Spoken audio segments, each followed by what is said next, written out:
This book, oh my goodness, I read this book when I was like a teeny bopper. I think I was like not even in high school when I read this book. So this was published April 1st, 1999. So this is literally a hood classic if you have never read it before. So I'll give you guys a summary. I came busting into the world during one of New York's worst storms, so my mother named me Winter. Ghetto born, Winter is the young, wealthy daughter of a prominent Brooklyn drug dealing family. Quick witted, sexy, and business minded, she knows and loves the streets like the curves of her own body. But when a cold winter blows her life in a direction she doesn't want to go, her street smarts and seductive skills are put to the test of a lifetime. Unwilling to lose, this ghetto girl will do anything to stay on top. So again, I feel like this book is a very, I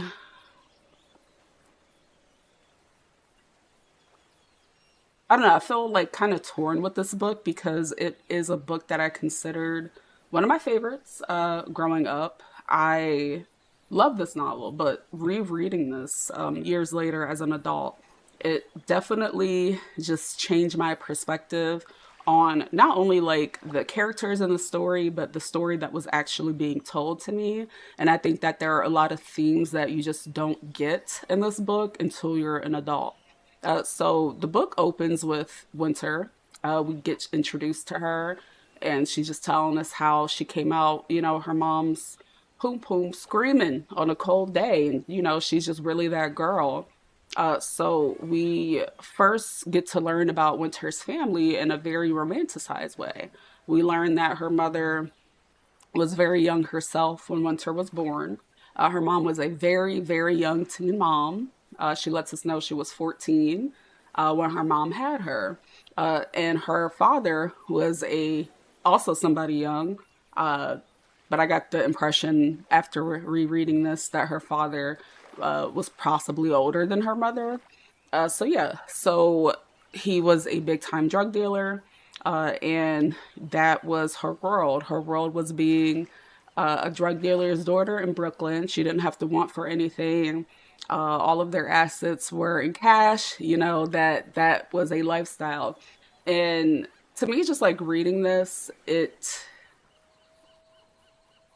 just made me it just made me shocked at how when I initially read this book how I glamorized that whole way of life. When I was younger, I lived in a different environment. I just lived in a whole different reality, and some of the themes in this book are not unfamiliar to me. So when I read this, I thought that this was so cool. This is a story to aspire to. Winter is really that girl. But rereading this, it really turned me on to the fact that Winter was a very young and ignorant girl. She thought she was street smart. She wasn't as street smart as she thought. And she was just there were some things that happened in the book. I feel like at this point, the book has been around since like 99. So, I mean, I don't really feel like I'm spoiling it if you haven't read it. It's been out for ages. I don't really know what to say. But yeah, so there's a situation that happens. Oh, a cat just ran across the screen. Okay, there's a situation that happens where Winter is her dad gets locked up, and it changes her family for ages. And bear with me one moment. Let me get my dog situated. I'm so sorry. Please hold. Sorry about that. So yeah, so basically, there is a raid that happens, and her father gets locked up, and we get to see the decline of the family. And for me, it was just really alarming how her father was just this, super street smart character, really witty. He's a king of the streets, but he has no money, and all the money's gone. And all their assets get taken away. And when you live that type of lifestyle, they repossess everything. So Winter becomes homeless. And even before the raid that happened with her dad, her family was already on a downward spiral because her mom got shot in the face. So, yeah, I I don't know. I really don't have much else to say. I was hoping to feed some things off Shallon here, but like I said, she's AFK. So I don't know. I feel like this book to me, I felt really sad for Winter. I feel like she is a character that's very real to me. And I think that these days a lot of people don't write characters, they write tropes of a character. And the reason why, like, it was just so frustrating to read her, but she was also very endearing, is because she was so real. And she was just a character that, I had a lot of Winters in my life. And just seeing how disillusioned we get by the fast life. It's sad. It's really sad. And I think that a lot of her decisions and choices that she made in her life, it's because she was set up for failure. She was raised by babies. Oh, you're here, Shallon? Yeah, I'm in Discord. I don't know if I can hear through Black Dragon. I don't know if I don't know if my audio is set up properly, because I'm trying Black Dragon on Shadow Tech.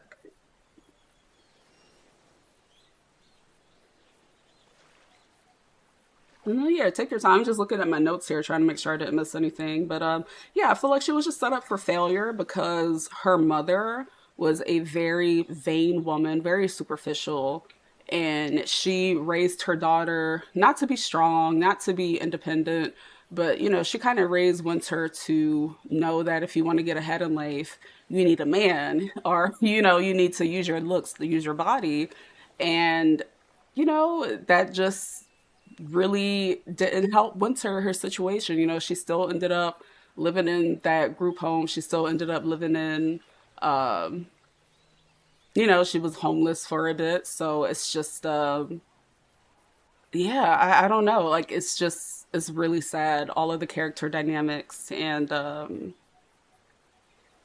Winter also had younger sisters, and being babies and going through that, parent getting locked up, house getting raided. I know for a fact that that is some traumatizing stuff. I know firsthand. So yeah, I don't know. Rereading this for me was just an experience, and it just took me back to an earlier time in my life, younger me, and then like first reading this book and knowing how real those characters are.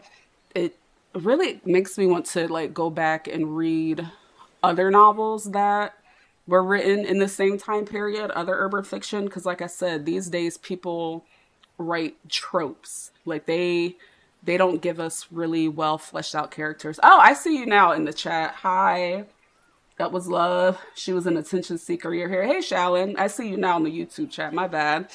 But no, yeah. So those are all of my thoughts. Did you have anything you wanted me to share, Shallon? I didn't even touch on Midnight. I'm looking at my points here. Midnight was probably one of my favorite characters in this whole book because he represented somebody who was a victim of their environment, but who refused to be stuck in that situation. He definitely. Are you gonna jump in Discord? Okay. Oh, I'll keep yapping.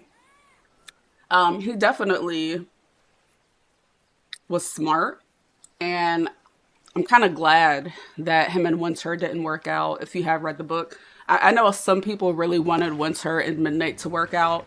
I'm very glad that Winter and Midnight did not work out, because I think that he was so much better than trying to be stuck in a box of, that lifestyle forever.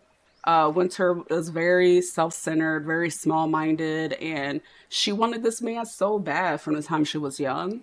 And, he just really wasn't into that. And I feel like Sister Soldier really wrote him in a great way. I love the way she wrote his character.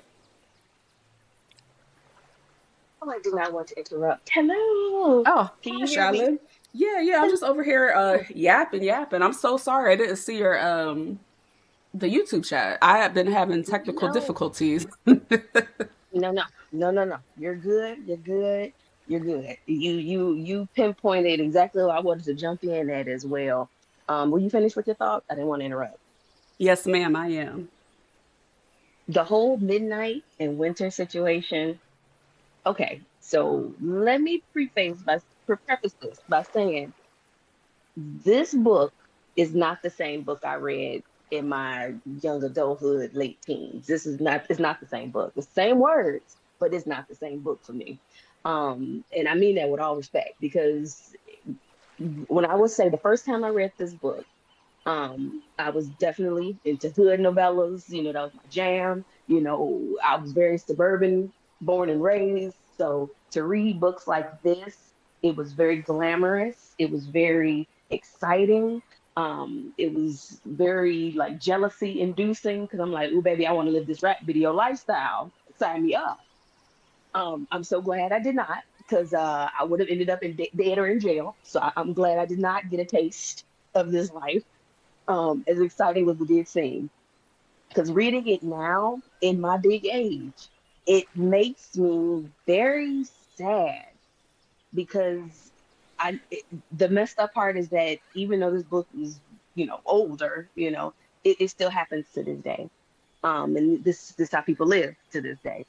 So not much has changed, and that does make me sad in that aspect. And as far as Winter as a character, Poor Ting Ting. That's all you say was Poor Ting Ting. Dumb. Just dumb, She young was and dumb. naive and self-centered, and it didn't matter, like all the things that she saw, she never learned from it. Things that should have been a cautionary tale, she used them as fuel to just be different as far as I'm gonna do it better. Like it wasn't like, no, don't do that. Don't live this life. It was like, no, I'm gonna do it better. Like I'm gonna Mm-hmm. I'm gonna do everything they couldn't do. And as far as her relationship with Midnight, and she didn't want Midnight. She wanted the illusion of what Yeah, Midnight represented.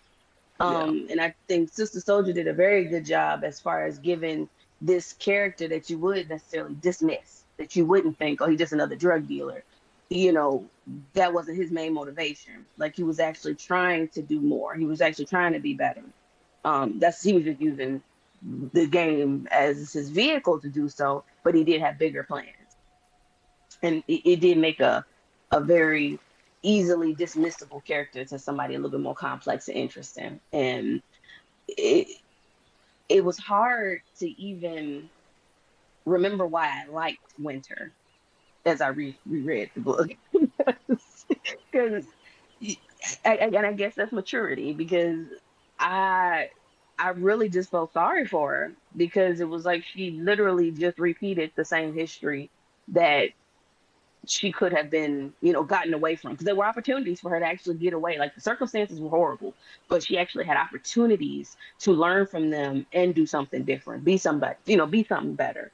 And she refused. And I don't know if that was because she didn't think no, I won't even say that. She knew better, but she looked down on it. She thought that was being square. She thought that was being, lame. Like you do a regular 9 to 5.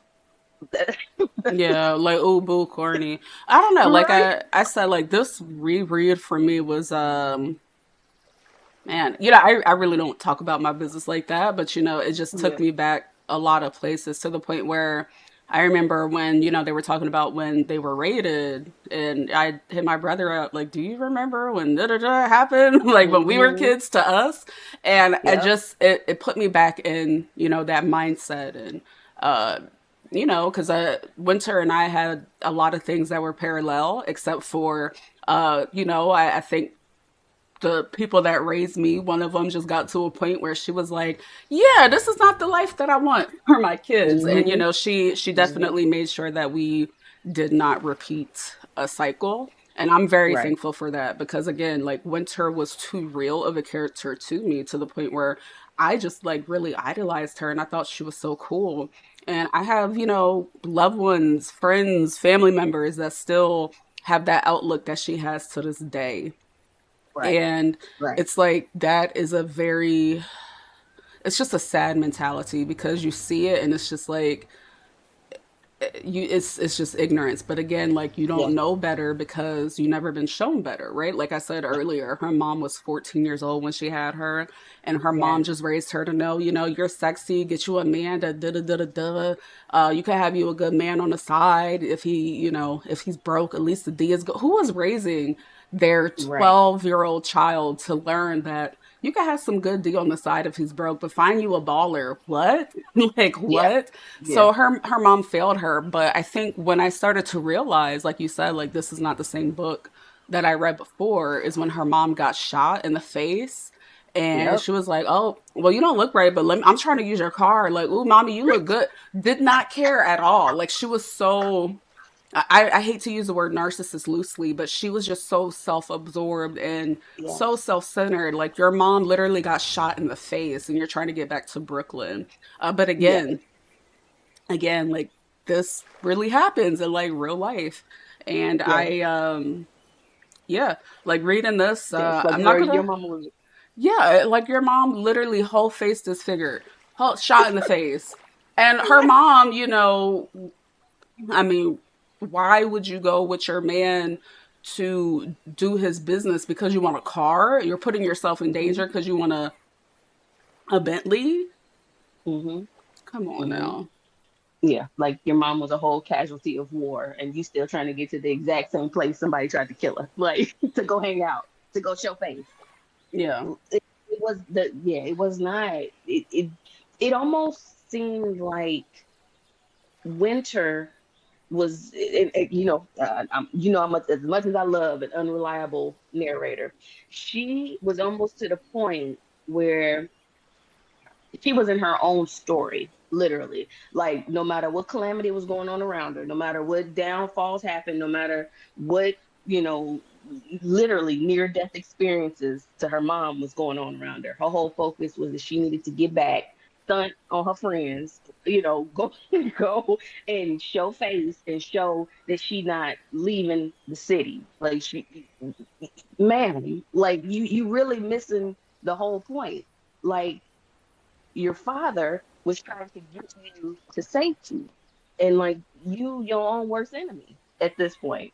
Like, wouldn't nobody know where she was? Wouldn't nobody know what was going on? And they would be protected.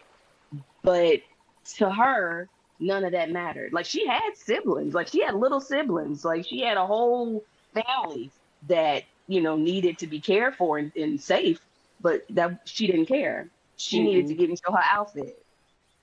Mm-mm. like, And like, too, like hello? yeah, like Winter fast as hell, grown as hell. But I also try to think of like my mindset at that Hmm. time. While I like, if something that tragic happened to my mom, I wouldn't be Right. self-absorbed. But I Right. also, understand that that is a very selfish period in your time when you're Oh yeah. like 14 through 18. It's all about you.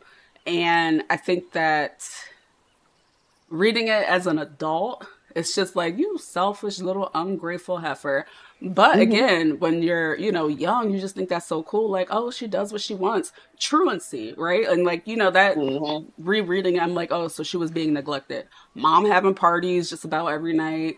Dad out there making drops. Nobody's paying attention to Right. Winter. And she said, oh, I go to school enough just so that, I don't get caught with truancy.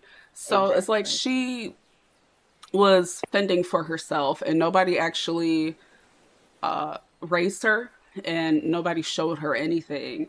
And again, like I definitely see this character as being real and believable because I kind of I have a lot of loved ones that are like that. They are the way they are because nobody showed them any better, and all you have is this environment, and everybody's just surviving. And I that's Hmm. kind of what it taught me. Because think about it, when her dad got locked up, all his money was gone. So how On. street smart were you? You know what I mean? Like, Right. it's come Yep. on. You never thought to loud ass car. You never thought to put your money away for a rainy Mm-mm. day, or you Never. know clean it or something. So yeah, it's just you had two young dummies raising a young dummy, and that's Hmm. just kind of how that cycle Continue. happens. Yeah, it Hmm. continues. So, what did you think about her time with the girls' home?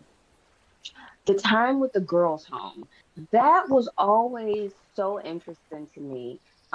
Only because even as far as like we talking about being street smart or whatever else like that. I feel like her time at the group home was actually a moment of showcasing how she could necessarily have survived if she didn't try to stay in the drug game or whatever else like that. Because she had a hustler mentality. She knows she wanted the best. She wanted to get whatever she needed, and she didn't care who she messed over to get it. So I mean, that drive and determination would have been wonderful assets if she was actually living a non-illegal life. You know what I mean? So like Yeah, she really showed, she could make it. Like she could have gotten out of the situation ahead. Like she could have, you know, survived the story in a way. But just the way she handled people, just the way she's grimy. Like Winter hmm was grimy. And I know again that goes back to that's all she knew. But in the same token, it just leads to also you can't do people any kind of way and still expect to succeed. But I don't know.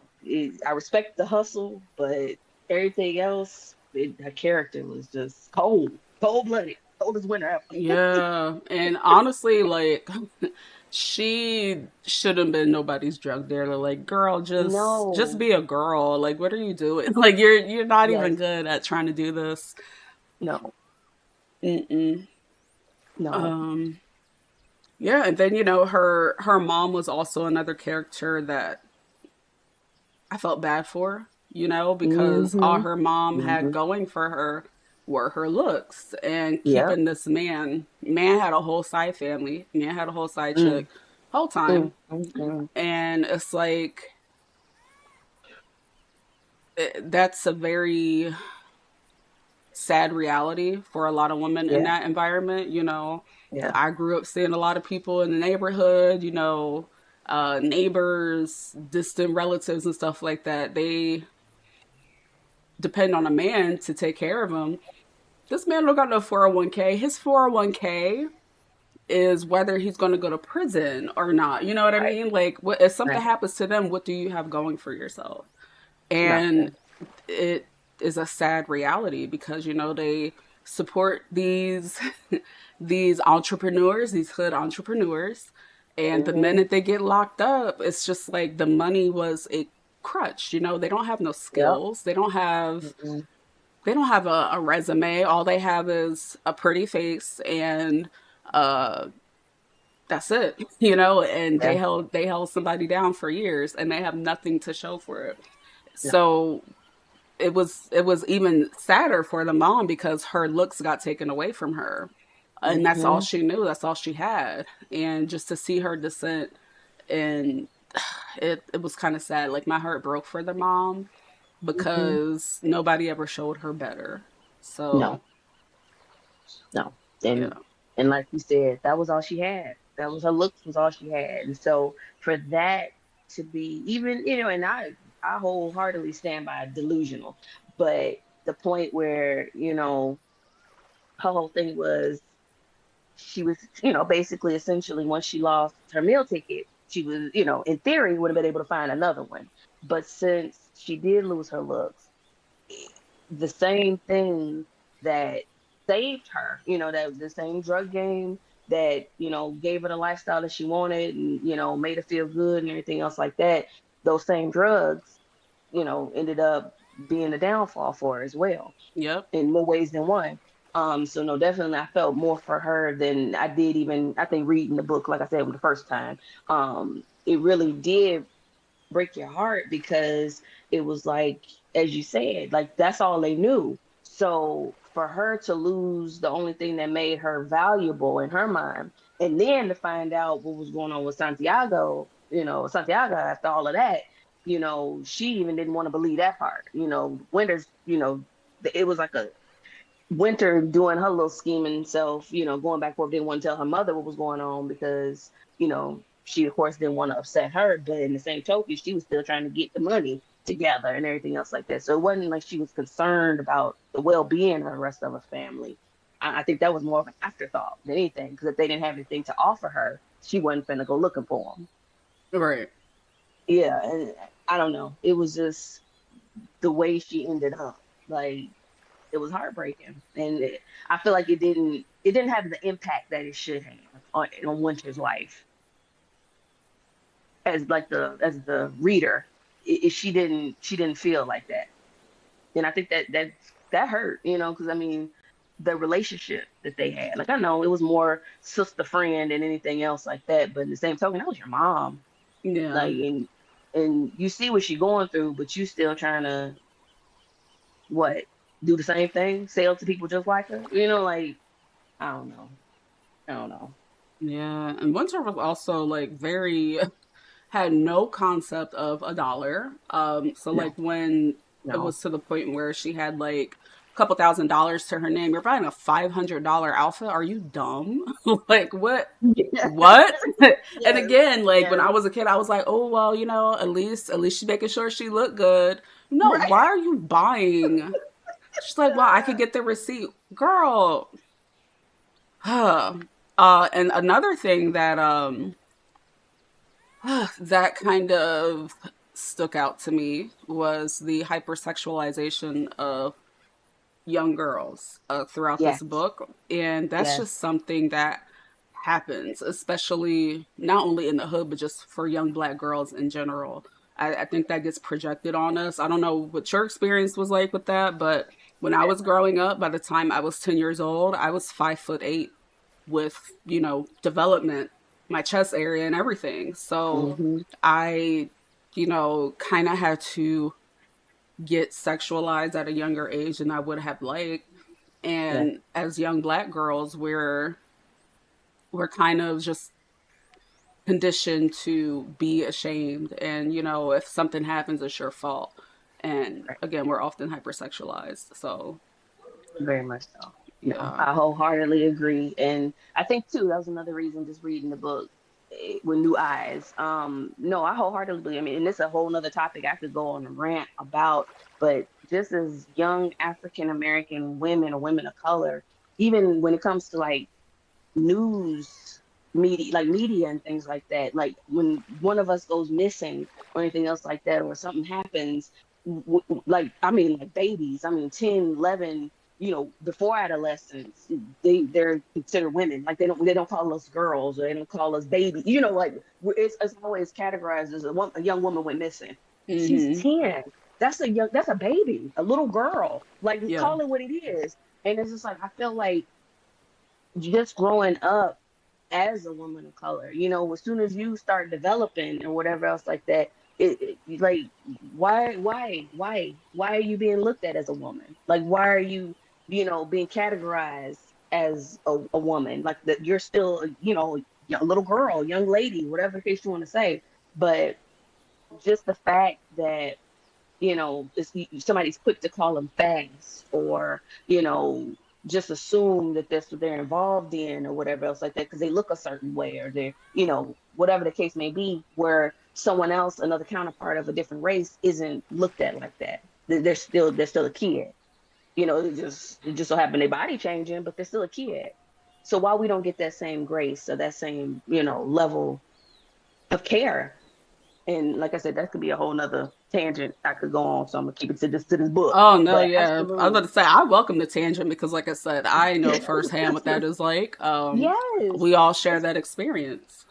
it's disgusting. It's disgusting. And I mean, even just as a young lady, like, you can literally, just because you have, something button on your chest, or a little shape to you, as you naturally going to have as you develop, you got pigtails and ribbons in your hair. Why are you getting catcalled? Like, come on now. Let's be for real. Like, these Girl. these are these are babies. Like, don't get me wrong. Now I know every case ain't the same, and every young woman ain't the same, but not all of us is out there being fast and popping it in a handstand. Don't put that on them. Like Yeah. that's terrible. Same thing for young boys. Boys of color, unfortunately, they get put responsibilities on them or labels on them that they're still a child. Like, why can't we be kids? Why don't we get to have that period where we can be innocent? That bothers me on a whole nother level. So, I mean, this book in particular, let me reel it in. This book in particular, it pissed me off because yes, it happens. Yes, there are 13, 14-year-olds that are sexually active or whatever the case may be, but that's not everyone. That's not everybody's story. Um, and it was very unfortunate that you did have such a young group of children that were engaging in these adult activities, whether it was the drug game, whether it was these parties, whatever it was, and they were being exploited. I don't care how you look at it. Oh yeah, they Um, were 100%. yeah, yeah, I don't care how it's looked at. And unfortunately, I think that's what again saddens me because this book, while it is, so old, older, it still happens. Like this could be happening right now as we speak to somebody, and the cycle continues. Like nothing has improved, like nothing really has changed. So it's like the same story, different players. But I think, and again, say what you want about Sister Souljah, I believe that this story, it was a reflection of things that go on, that does happen. And I do feel like this story, as dramatic, as embellished as it was, um, I don't know. I don't know which one was more effective, me reading it the first time around or this time, because each time I felt something way, way different on the spectrum. Um, but again, like it should be a cautionary tale because it's fiction. It's supposed to be fun. It's supposed to be a fun read, but it gets deep It in does. some points. No, it does. Uh, For me, rereading this, oh, sorry, I didn't know if you were. go ahead, go for it, go for it. Yeah, I was just gonna say, like, for me, rereading this, I think it was very thought provoking because it made me more thankful for my mom. My Mm, mom very hard and protective on me and my older brother and even my younger brother. And when you're young, it's just like all your friends is out there wilding. You live mm-hmm, in a you live in a very type of environment, and it's just like when I was a kid, I'm like, yo, you're bugging. Like, and my mom was always mm-hmm, at work too, so it was like, we had to we were we were hood latchkey kids, which means we took care of ourselves. But mm-hmm, our mom mm-hmm. didn't play. We had to be in the house. She would call because childcare was expensive, and it Yes, made me like not to go off on a tangent. But again, I just want to reiterate like this is a very real story, and like people really go through stuff like this in real life. yes, It's just not this romanticized. I think that's why I really like the way she told the coldest winter ever because mm-hmm. again, like I said, this is not a trope. Like this is No, a reality that she wrote. And she yeah, did it beautifully. And it just really made me appreciate her because I know for a fact the way I was sneaky growing up, and, other things that were going on in my family and people's different lifestyles on both sides of my family. What life could have been like for me, if she wasn't so mm-hmm, adamant that we didn't repeat that cycle and she wanted better for us. yep, And again, when you're young and that's your whole world, that's your environment, that's all you know, that's what you think is cool. Everybody else is doing it, why can't I? But I think rereading this again as an adult, it just really made me very much more appreciate how overprotective she was of us because uh, just that type of lifestyle, mm-hmm, you end up dead or in jail, like a lot of my friends yep, yep, growing up. So yeah, I do feel though that going back to her parents, like, how could they teach Winter any better when they didn't know better? And that's mm-mm, how a lot of the cycle starts. It's just like mm-hmm, they were babies when they had her, and they were so deep in the streets, and like the kids being exploited, to piggyback off that, they were also neglected. Where were the Yeah, parents when these kids were yeah, out till like 2 a.m.? yeah, Why would you okay your daughter, your 16, 17-year-old daughter? Why would you okay her to go to a college party by herself, take a car? You just moved here. Like, you don't really know about Long Island. So it's just like the kids fend for themselves. And yeah, it's it's sad. Like, where was Child Protective Services before it got that bad? yeah. They could have been involved, because come on, this girl's not going to school. She's in the streets. She talked about how she lost her virginity at 12. I was like, oh my God, where were the people in charge? Who was watching this Yeah. little girl? Nobody. Nobody. And her dad, yeah, her dad was a big time drug dealer. Yeah, her mom was the it girl, but the streets raised Winter. They didn't raise Yes. Winter. The streets raised her.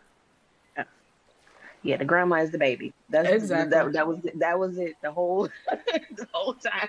The whole time. And even looking back, rereading it, Santiago, he was a terrible street hustler. I mean, like he had power or whatever else like that, but his reach was real short. Because a good, to me, like a real good kingpin would have had a team on deck that would have came in and swooped and took care of everybody. If he went down, they would have been paid. They still would have been paid. They still would have been, he was the loyal street soldiers going to bat for him. He ain't had none of that. Like as soon as he went down and the little people underneath him, they trickled down. But the way it sounded, and I feel like it's always that flip side because they had a strong community when they was running the game, but the Hmm. dissipated. And, once that strong community got the fractures from either some of them going down, some of them couldn't be trusted, whatever the reason was. But if they would have used all that power for good, because they had the whole little area on lock. Yeah. Him and yeah. So they could have really made an empire if they could have moved the right way. But sometimes, just like real life, that just be too much like right. Yeah. All that power, all the influence. And you're dumb. Like, this nigga bought a whole house in cash. You didn't think the feds would be Nothing. like, now how that happen? You don't have no Right. you don't have no income. How'd that happen? Right. Bought a car Right. in cash. Like, you have no legitimate business to front the money No. that you're, come on No. now. Launder it. Do something. Like y'all and that's the thing. That's what I mean. Like you had people that clearly could have been doing something like her mom. She was into fashion. She was into looking good. Open a beauty parlor. Front the money with that. Do something with those skills that they had. Because she was saying her mama took care of herself. She could style it. She could dress better than anybody. She could do this. She could do that. She was fly. Like use those skills for some other than sitting pretty and hosting your parties at the house to show off. You know what I mean? Like they had all these skills. Winter, styling people, getting, not necessarily smuggling and getting goods, knowing how to, but that hustle mentality, like use that for good. If nothing else, a business to front the rest of it. Like Mm-hmm. they was thinking so, and I ain't even gonna go into that, but unfortunately, that's the mentality of a lot of people today. They only thinking about tomorrow, like the next 30 minutes, the day. Why are we not thinking about future goals? Why are we not thinking about how we can, be set for years, have our grandchildren be set? None of that. And it Crabs was in a just bucket. That's yes, and it was immediate gratification. Like like you were saying, Winter had $1,000 in her pocket. She wasn't thinking about how she was gonna eat. She wasn't thinking about what she was. None of the above. What was gonna happen next week? It was I need to look fly right now. Ah, girl. And ooh. I don't know. I don't. And I think it tickled me because just thinking about my own reaction to this book, it made me want to revisit some of Sister Soldier's other works because um quiet as it's kept, The Coldest Winter Ever and a few other books are one of the things that influenced me to say I want to move to New York. Like I want to experience that. I got to see, if it's as dramatic as everybody make it seem. If it's really like this hustle and bustle. because all I knew was what I read in books and see on TV. So it was one of the reasons I relocated and went to school there or whatever else like that. Um, but it just made me realize just that glamour, that perceived illusion of success. It it is the underbelly of it. You know what I mean? Like the the death, the misery, the pain that it brings. You know, like drugs were a very big part of this story, and the thing that was vindicating them, that was giving them the lifestyle that they wanted, was the same thing that ruined them, that brought them down, and nobody ever really seemed to grasp that. I don't know. No, I don't yeah. know. You know what's crazy now? It's not even the What's that? drug game anymore. It's the YNs are scamming now. Like Yeah. that's what they raising their family off of. Um, Man, yeah. look, But it's come same thing. on. Same thing. You Come scamming, on. taking people's credit. You don't even have credit. So it's just like you're not even using, the funds that you're scamming out of people to better yourself. You're just using it to buy designer and be flashy, and it On. it's just dumb. And I mean, I can confidently Whew. sit there and say it's dumb. Like I don't even need to find a way to say it in a very platable, eloquent way. Because again, I come from that environment, and I know what that's like, and I know it's dumb. Man. Like y'all are dumb. And again, it's just it sucks though because I feel like a lot of people that live the fast life, they get to a certain point where they think they're untouchable, Yeah. and oh, I ain't scared to go to jail because if I get locked up, uh, I'm going to be made in there, whatever. Right, Huh? right. What? Yeah. What are you Yep. saying? But again, these are real things that I have experienced. Real mentalities that I experience in my everyday life. So just Yeah. reading this, I don't know. It was kind of I enjoyed rereading it, but it was kind Yeah. of Yeah, very much. depressing. Kind of Yes. depressing. Yes. Very. Very, very. Um, Oh, child. Like, I don't know. Like that thrill is put out by, damn, this fucked up. I mean, this is messed up. Like, no, no, you this said it is right the what, first time. It's fucked this up. It really is. is sad. Like, I don't know, man. I don't know. Like I said, I know the.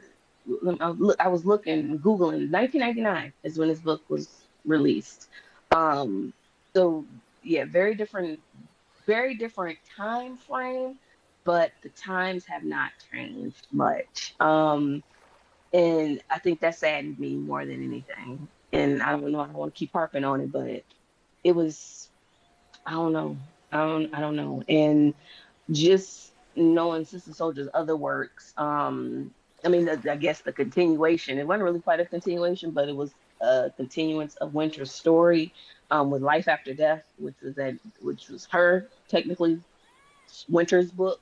Next book, it wasn't my favorite. And I don't think I'll be rereading that one, only because it was just, the content of it was a little weird, but I don't know, maybe I need to revisit it and see it with new eyes. But Midnight Story, I do want to read the rest of his. I know she had made another book. I'm looking here at another book, Midnight and the Meaning of Love.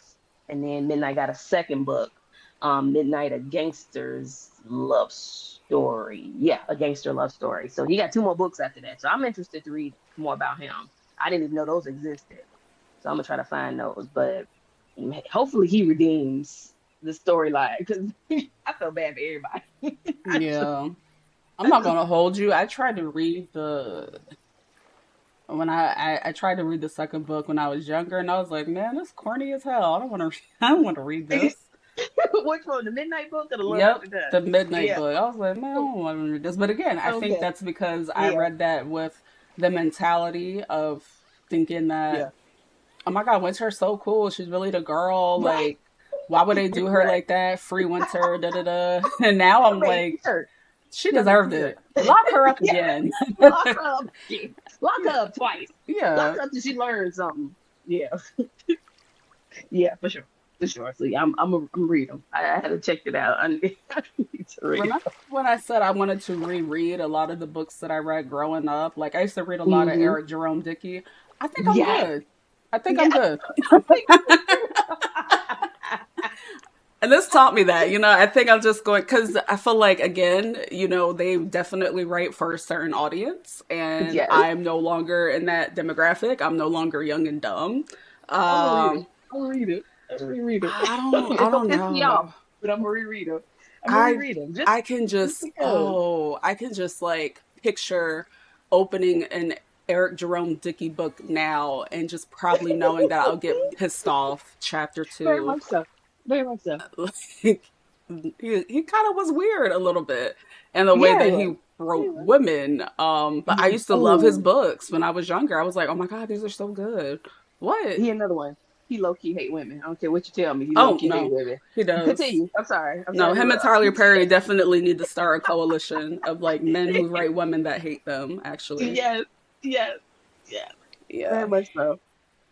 No, yep. but yeah, I'm definitely look back into it, especially, get like I said, I'm getting back into having a physical copy of things to read. Like I got my little library card. You can't tell me nothing. So I'm gonna revisit them.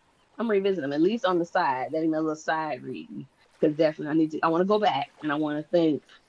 Of course, I feel like sometimes books put me in the same headspace as music does for others. Like I can recall things that were going on in my life by different things that I was reading at the time.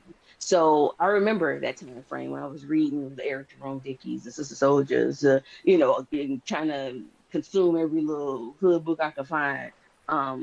What was another one's name? Some Devontae, something. It used to be a team of them, like a wife, the girlfriend, or a wife and a husband. Yeah, I know Uh, exactly who you're talking about too. yes, but hood novels, and I mean like chronological, like chronicles of books, like Hood Life One, Hood Life Two, Hood Life Three through 12. Yeah. You know, Hood like free Nick. Like what? right? Okay. Yes, yes. I know. And of course, just like I said, consuming that type of thing. So it's some of them I do want to revisit. And just like this, like I said, it was refreshing. Only because it was like, oh, I went into it knowing I know the story, but I'm gonna read it again, and to come away with something completely different, and to leave reevaluating things that even how I perceive people. It was refreshing. It really was, and I think that's one of the wonderful things about books. Like they can be the same words and mean so many different things to different people reading them. So I don't know. It was refreshing. So I will definitely revisit some of those books. Yeah, I don't know. Let me know how it is, because like I said, I don't know. Like I know what you said, but I've been dabbling back into like, and I love urban fiction, but I feel hmm hmm like the book we read before this one, hmm Neighbor Favor, which oh yeah, would be yeah. considered like a more urban romance. I kind of hmm feel like I like that, but when it comes to like, I think I don't know, because after hmm I reread The Coldest Winter Ever, I was just doing like Reddit deep dives and like watching other people share their perspectives on YouTube. And people were hmm like, "Oh my, I'm surprised this isn't a movie. Why would you want to see this on film?" Like, I'm No, so over the we black exploitation and like black yes, trauma. This would yes, be the this would be peak black trauma. Like yes, black yes, men yes. trauma, black mama trauma. She got her kids taken away. She on drugs. She Oh no, died. no, Young black girl drama. Like no, kids. No. Like why do we need this in a movie? no. Please, for the love of all things holy, I'm so sick of seeing. I'm tired of seeing us struggle on the big screen, the small screen. No, just can we showcase some success, some joy, some regular lives. You know what I mean? Like I miss even with that, like I miss like television shows, like I miss like the TGI Friday lineup. I'm aging myself, but we had this conversation not too long ago personally. I miss wholesome TV depicting us as regular, successful, functioning citizens of society. Like as simple as that. Like the biggest problems can be solved in 30 minutes or less. And like we're living and thriving. Like, why can't we see that? Why can't that be something that kids growing up, like we grew up on that type of stuff. It was well rounded. It wasn't all reality TV scripted drama, wasn't all, watch us, how bad can we struggle every day? Like, I why don't we get that? Like, why? I get it. I mean, it probably doesn't sell as well, but I miss that. Please, no, no more trauma, no more. I know everything ain't roses and bubblegum drops, but baby, everything also ain't. We living on the edge of death. We fighting for our lives every day. Watch Like, uh watch the YouTube AI algorithm ping Tyler Perry and be like, "Hey, the black women really don't want to see this," and he picks it up. Oh, this is what black women please, hate. Perfect. Let me please, produce it. please. I'm telling you, that I'm like, man really. man, I know he I hates always us. ruffle people's feathers when I talk about how much I do not like Tyler Perry, and Me either. I respect everything that he's done for people, like the careers. Don't let me believe I'm shortchanging them. But baby, if you write one more struggle bus story or put on a bad wig on one of us or make us struggle of, let somebody else in the writing room say something. Let somebody else come up with some more yeah. ideas. Like, how about you actually like poll black woman and see, is this the type Right. of story you want to see? Again. Again. Again. I Love him don't know. down. Love him down, but his work, baby, I can Him only and take so much. his little friend Lee Daniels, both of them. It's just, I don't know. Like I Oh, said, I feel like their work, the fact that they were able to amass this following and create so many opportunities for love it. black creatives and black Love that. actors, love that aspect. But I Please love just it. don't like the way that black culture gets portrayed, and I feel like the No. coldest winter ever would definitely be like I could see it as a Tyler Perry or Lee Daniels Oh, production. And I know that I would please. probably, I don't even do commentary, but I feel like that would be the first time I would like sit in front of a camera and just Hate, berate as a hate, hater and like hate just do a whole commentary. hate and that's that's not even me, but I Hate, would just do a whole hate video of how much I hated the movie. hate. Because I feel like the coldest winter ever, I read this in the Oh, early 2000s when I was yes, super young, and this yes, book was written in 99 when I was yes, baby. Like yes, I was born yes. in the 90s, so I was literally baby when this book came out.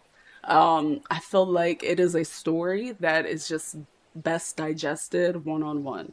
Interpret it the Yes. way you need to. But I feel like to everybody that wants to see this as a movie, I'm sorry, No, no. no. Thanks.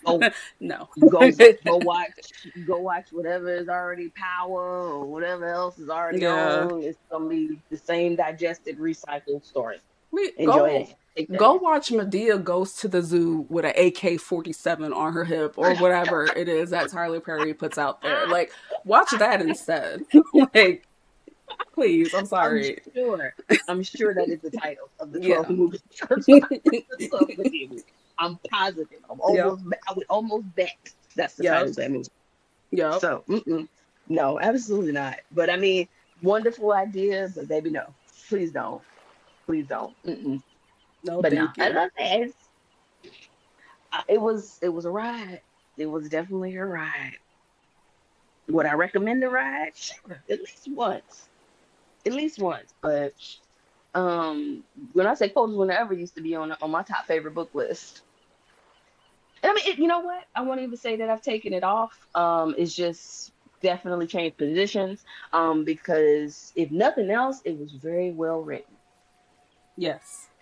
It was very well written. I can say that about it. Another novel that gives me the same feeling is Push by Sapphire, which if Oh, you don't know, that's Precious. yes. I Oh remember my God. being in 10th grade. I read that book. My older cousin, she had it. She let me read it. I remember like reading that book and just being in my room by myself and crying for Precious. And Bawling. I was still young, I couldn't fully comprehend what she was going through. I didn't experience enough of the real world to like fully understand the extent of her struggles. But Yeah. I feel like that is a book that I will never reread. That is a movie No. that I have zero desire to To watch rewatch. again. No. Mm-mm, No. no. No. And I think that just lends right to it because it's another one of those cases of mm, I know I'm crybaby, don't get me emotional. But You know I am too, because I'll it start just crying right away. that's what I'm saying. And I don't have no desire to watch it again, I have no desire to read it again. Again, it's because we haven't learned we haven't grown past this. Like this the content of these books, it is, blown out, dramatic, but it's somebody's life. You know what I mean? Like, and you wish that as a reader, like I wish I could put this book down and say, oh, I'm so glad that ain't, happening or whatever. Personally, it's not. But to know that is still an issue in our community, it is still happening day in and day out, and these girls are just falling through the cracks. And okay, let me stop. No, yeah. And, and no, nobody cares. No, Nobody nobody cares. cares. Oh, now you have to have me get emotional because I have a lot of women That's what in I'm my saying. Just life who raised me, who went through some things adjacent to what Precious went through. right, And right. I didn't learn about it until I was older. So I feel like Hmm. if I would just reread that book, it would literally break me because Yeah. oh damn, at this point would I you would know, you I would you know, like to go I know. tour the suburban community with me later, Charlotte, after a short break? Yes, Because we just gonna start yes. crying at this point. Yeah, that's what I'm saying. But I know, I know, I know, I I know. wish I could go back in time and Yeah, hug those women who yes, raised me and shaped me and who were being uh, abused and no yeah, one helped them.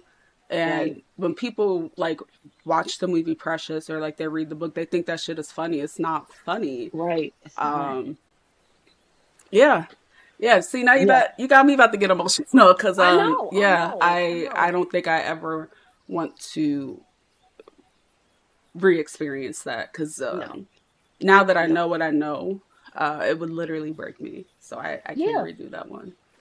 right. I Yeah. would love the luxury of, reading those things, those type of books again.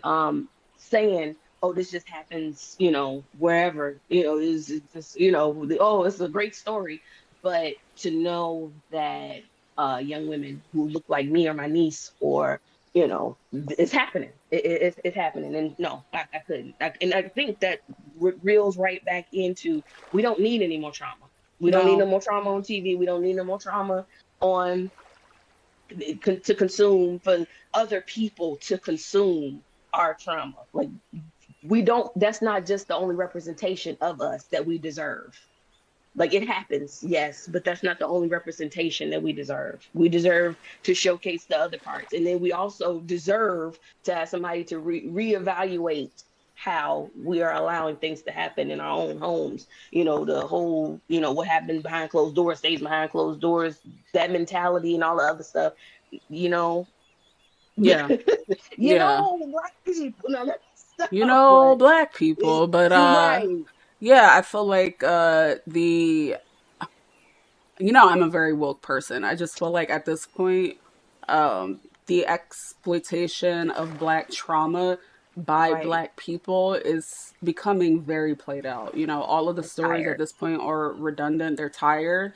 And I Hmm. think, sometimes it's like they try to romanticize, and it's just like Yeah. real people are going through these things and the stories aren't even told with tact. You can't even get good wigs to tell the story, first No. of all. But it's just like, and you never know what someone's been through because I know I don't look like what I've been through. No, no, And, no. people like to say, oh, you're so funny.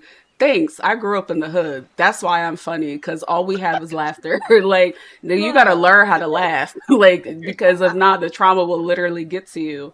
But, like, again, it's just like, a lot of people won't know or wouldn't know how I grew up or, my family stories unless I actually told them because we don't want to Right. constantly relive the things that we No, experience. Like it's no, dark. It's not fair. So I no. just yeah, I miss when we had shows like that were on UPN, My Wife and Mm-hmm. Kids, One on Yep. One, Girlfriend. They had some stuff going on, but it wasn't always trauma porn No, no. for Black struggle. Even in the 90s, when you have movies that did touch on, the Black struggle, they were done in a way where it's like you were going through it with the character. It Mm-hmm. wasn't like a that's what I'm looking for. It wasn't a parody of their life. And I think that's what a No. lot of the stories come out as now. It's just like a parody of Black struggle. But like if you watch a movie like first thing that come off from the top of my head, Players Club. There's actually a lot Mm-hmm. of trauma that happens through the Yes. Players Club, and a lot of it Yes. gets masked by the fact that it's in a strip club setting, but you Right. have this young girl. She was, her parents felt like they did everything right for her, but she wanted to live the fast life, got pregnant, and had to work at this club to support her and her son. And her family low key kind of like disowned her. Like, you got Yes. pregnant, you procreated, how dare and that happens to a lot of women, Yes. how dare you use your body and your, be free and be yourself as a grown woman. But anyway, so that had a lot of trauma in it. But again, we were going through the story with Diamond, the main character. We Mm-hmm. weren't given a parody of her life. Even if you watch a movie like Boys in the Hood, Belly, like all of those movies, again, there was a lot of trauma, but the trauma wasn't the main core of the No. story. And I do wish that Black media could pivot back to how it used to be. Right. They were actual stories of redemption. Like, there was definitely trauma in there, but it wasn't the end all be all. It was a catalyst for something better. They learned from it or they grew from it. Something happened. It wasn't just the trauma back to back to back. It was an actual story of overcoming a lot of the times. So you got to see that part. Like, yeah, we went through something, but it got us to a better place. You know what I mean? Like, we don't always get to see that better place anymore. So not only are you, like you said, it's a parody of what somebody's going through. Like, okay, so can we see the other side of it? Can we see the what they got out? They got to grow and flourish. No, no, we don't get that. I agree. Yeah. I feel like, hey Juan, how are you? In the chat. Hey, Ron. I think that one of the last movies in Black media that we were given a redemption arc, and say what you want about my Shayla, but like Baby Boy Tyrese, that was one of the last movies where we were given a Wait, Sheila. redemption, you know? Uh, Yeah, I think a lot of movies that came out after Baby Boy were just like, yeah, look at this yeah. Negro. Right.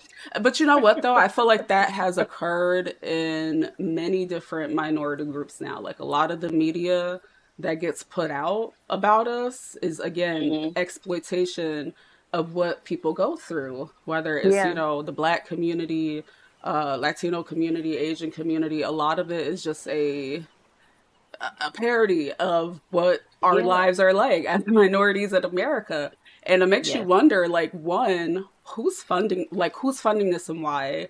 Like, why yeah, is this what Hollywood wants? And I feel like I know we've gone off on a tangent, but again, like making this book into a movie, absolutely not. But and then no, too, it's just like you got to think about the people that are selling out our stories to be told in yes, this way for $1. yes, Ugh, yes, hate it, hate yeah, it. yeah. And that leads me even with to media as far as movies and stuff like that. Like we are literally like in we our people are in the boardrooms. You know what I mean? Like we are directors, we are screenwriters, we are, it, I ain't gonna go through all of that, but even with that, like we're in the room, like we are, creating these projects and stuff like that. That's why I said I want to see something better. Like I know we also, that means that also we have to be there to go watch it and to consume it and pay for it and fund it. So that's another thing. We have to actually want to go and see it and support it. But like John Singleton, he was the director of Baby Boy, and so a bunch of other, films, from the culture or whatever you want to say. And I feel like him as a creative, like he was actually telling stories, like, it, it boys in the hood, that type of thing. Like he was telling the stories, but he made them human. And Mm-hmm. I don't think we have the creatives that are doing that anymore. Like I know what sells. I know, what makes money. It is the drama. It is the trauma. It is that. But I want us to go in a new direction where we do try to bring that back. And he, of course, unfortunately, he passed. So as well as him and a lot of other, creatives that were doing that. So, you know, I don't want that to die with him. That's the best way I can put that. So now is the new wave need to step up and make those type of stories. I mean, everybody want the experience until they get the experience. You can take that however you want to. Like, Yeah. All I know it, is if the coldest winter ever does become a movie, like just please keep Lee Daniels out of it. Please keep Tyler Perry, Lena Waithe. Like please keep them out of it. Like I swear, oh, if we get Medea Goes to oh, Brooklyn 2.0, I swear uh, I'm getting on YouTube and I'm making the biggest hater video ever. Like no, please, please please, no. type me No. But yeah, I feel like this book is just written in a way that is very raw. And again, it's not written with a focus on tropes of a character. It's written with a lot of realism and like these characters, you will meet people like this. Well, not everybody, but you could go right, out right, if you right. want to go to the hood.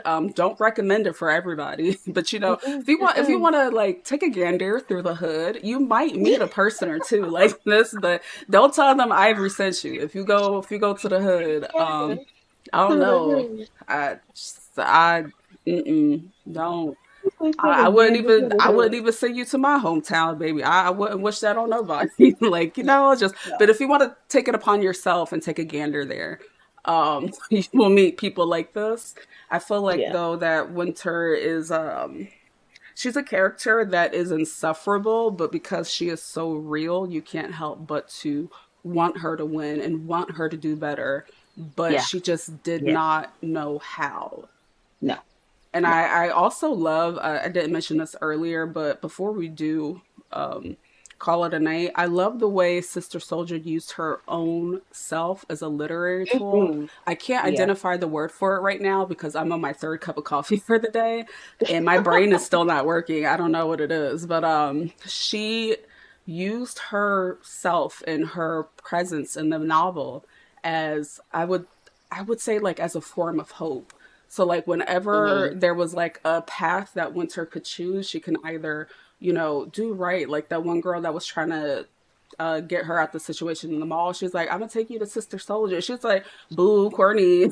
She's lame. Right, But right, like right. it really was just representative of hope and the ability to escape your environment.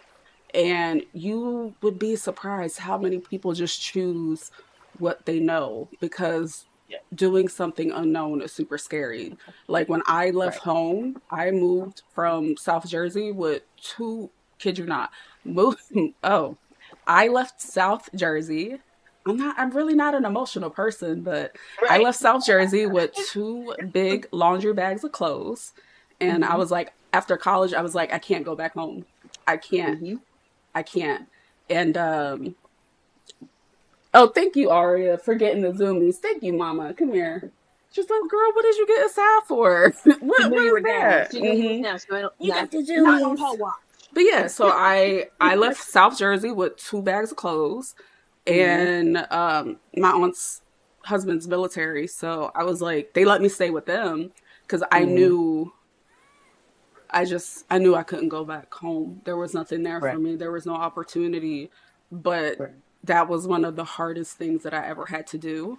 It Hmm. caused a lot of family issues because, people want you to stick to the status quo. My Yep. mom had a hard time processing that I was like, yeah, this isn't the environment that I want to live in anymore. Yeah, no hate.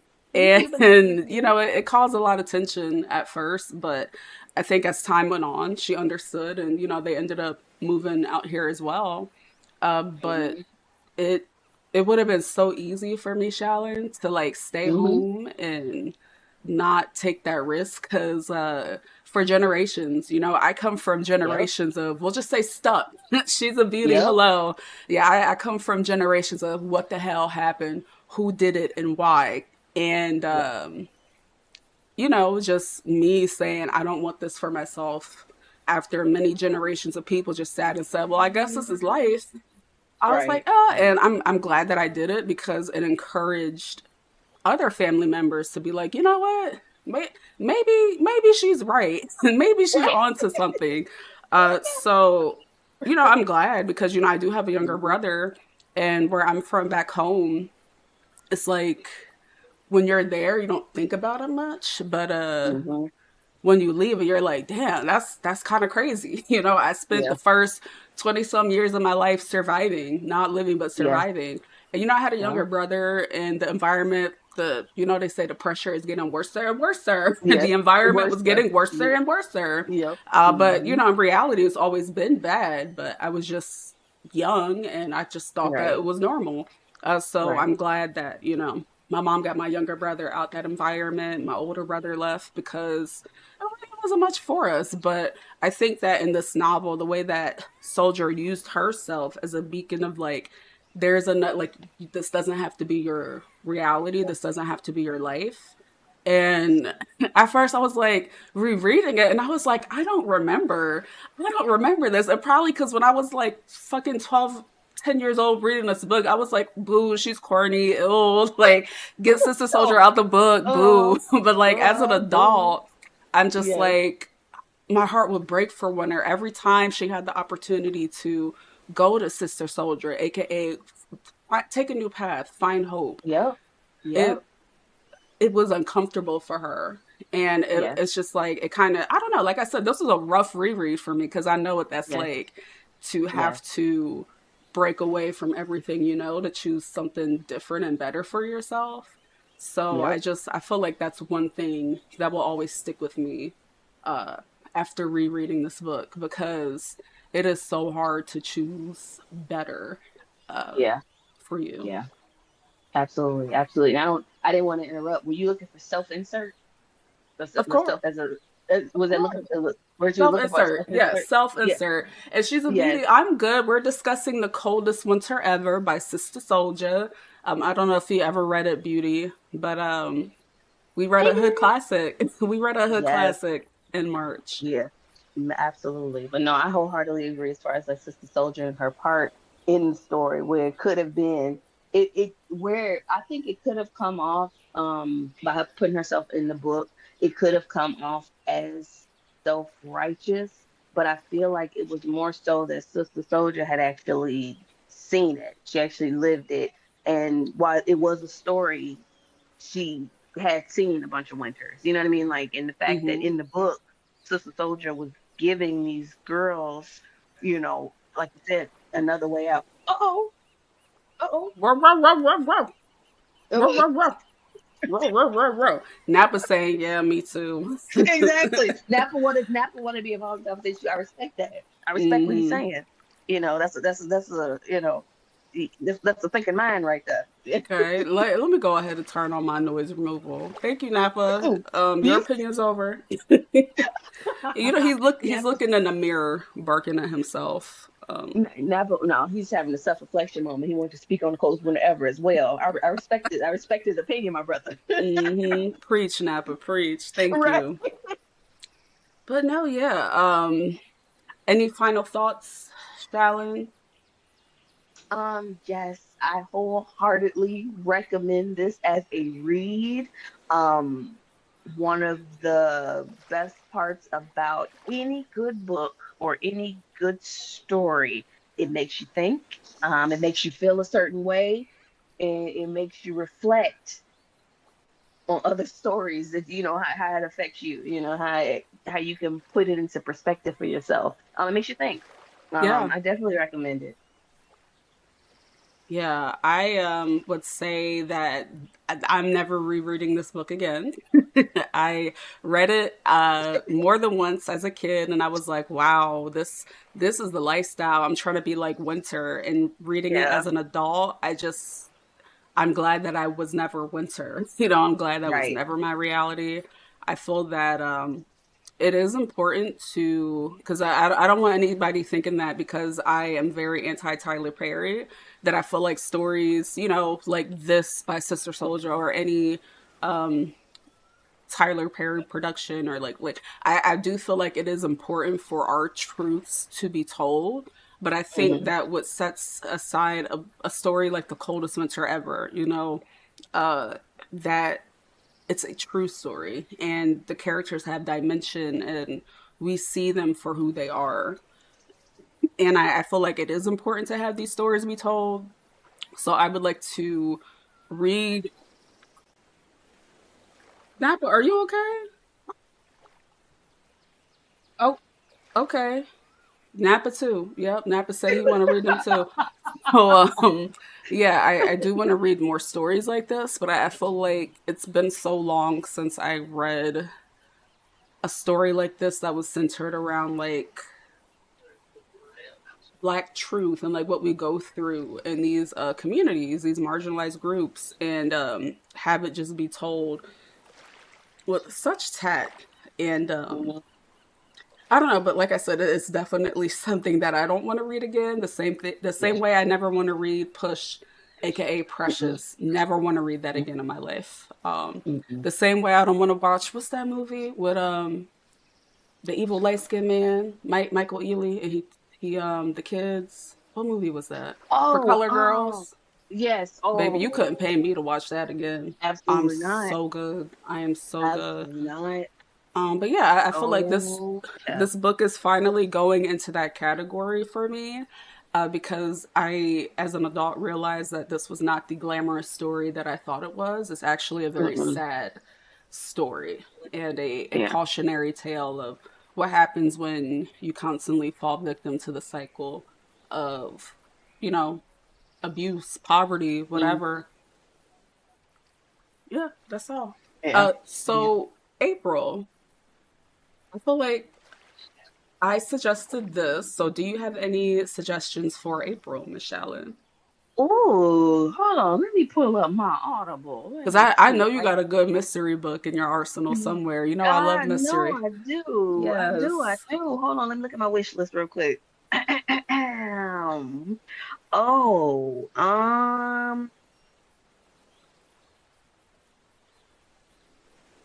oh, see, I would recommend this one, but I don't know if this is gonna be another trauma dump. Um, mm, Let me see. Oh, wait. Um, did I read this one? I think I recommended this one before. Let's see. Yeah, I do. I do. I do have one. Let's see. I have The Suicide House, by Charlie Dunlea. Let me Google it. Um, yeah, and so I can read the summary. So it's tagged under twisty storyline, compelling mystery, great narration, unexpected plot twists, intriguing story premise. That's what it's tagged under. So the summary is: a chilling murder in a prestigious prep school is at the heart of this riveting new novel from acclaimed author Charlie Dunlea, featuring forensic reconstructionist Rory Moore and her psychologist partner Lane Phillips. Inside the walls of Indiana's elite Westmont Preparatory High School, expectations run high and rules are strictly enforced. But in the woods beyond the manicured campus and playing fields sits an abandoned boarding house that is infamous among Westmont students as a late night hangout. Here, only one rule applies: Don't let your candle go out unless you want the man in the mirror to find you. 1 year ago, two students were killed there in a grisly slaughter.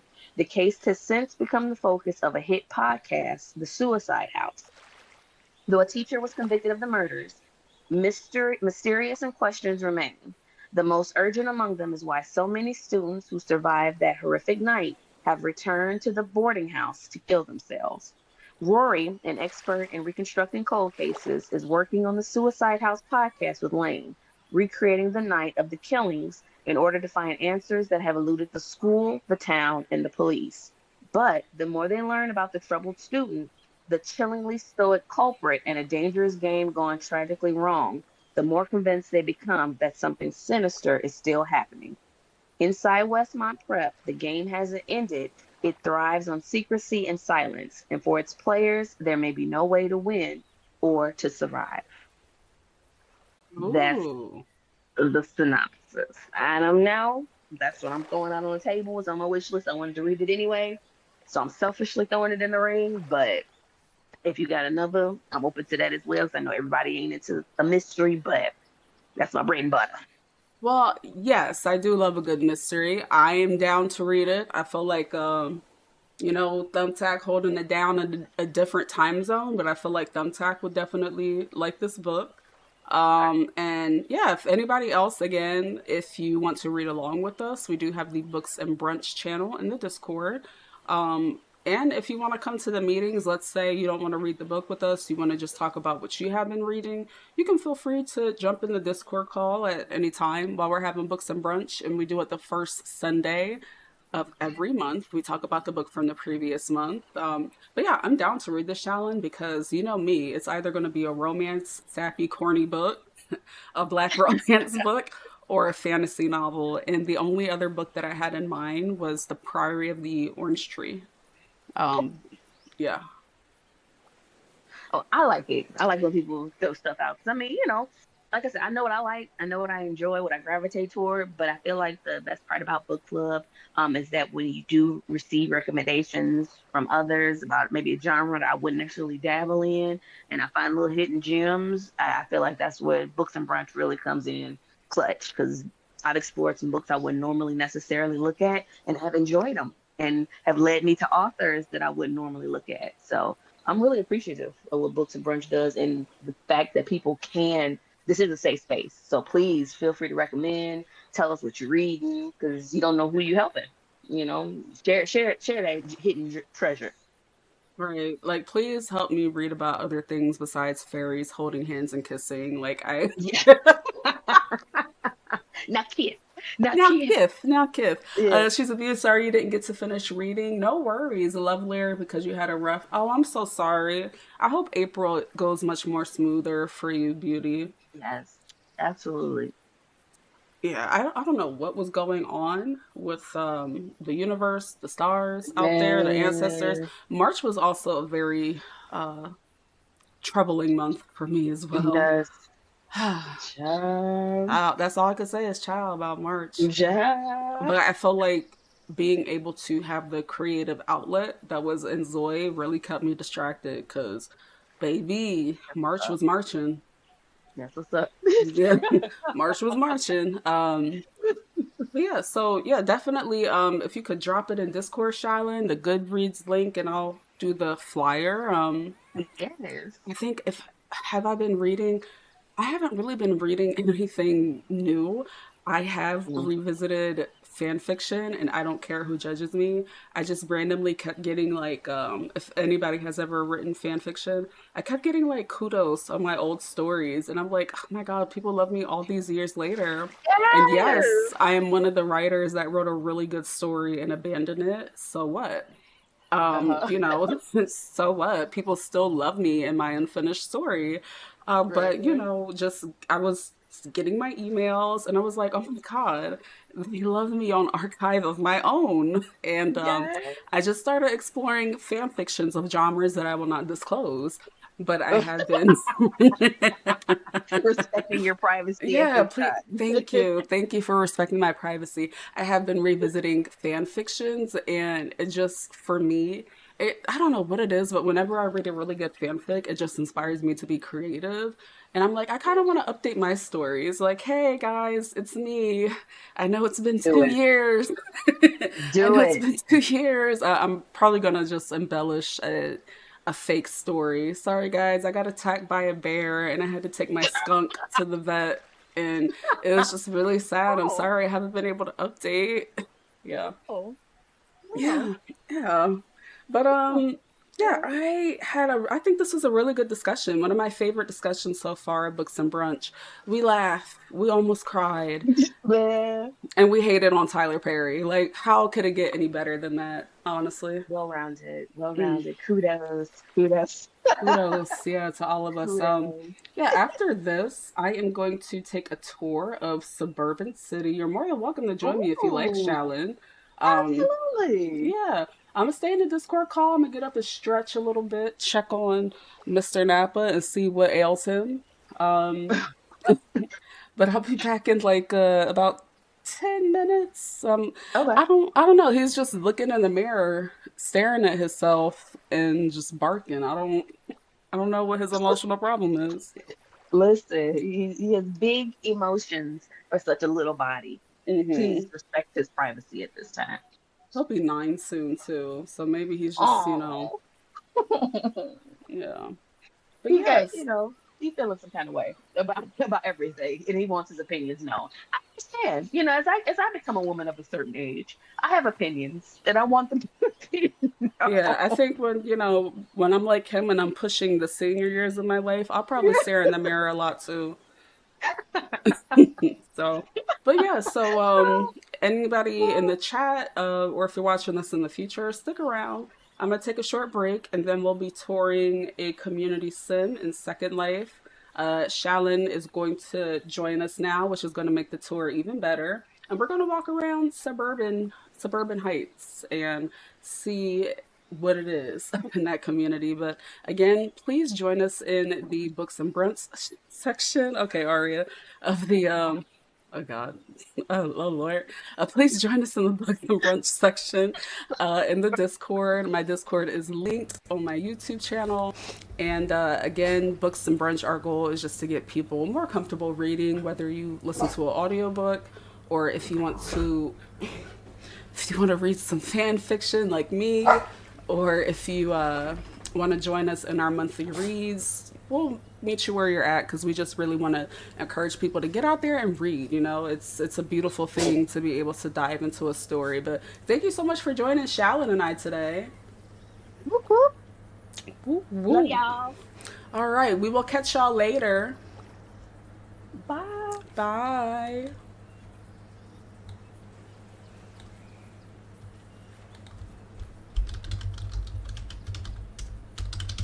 Whew, that was a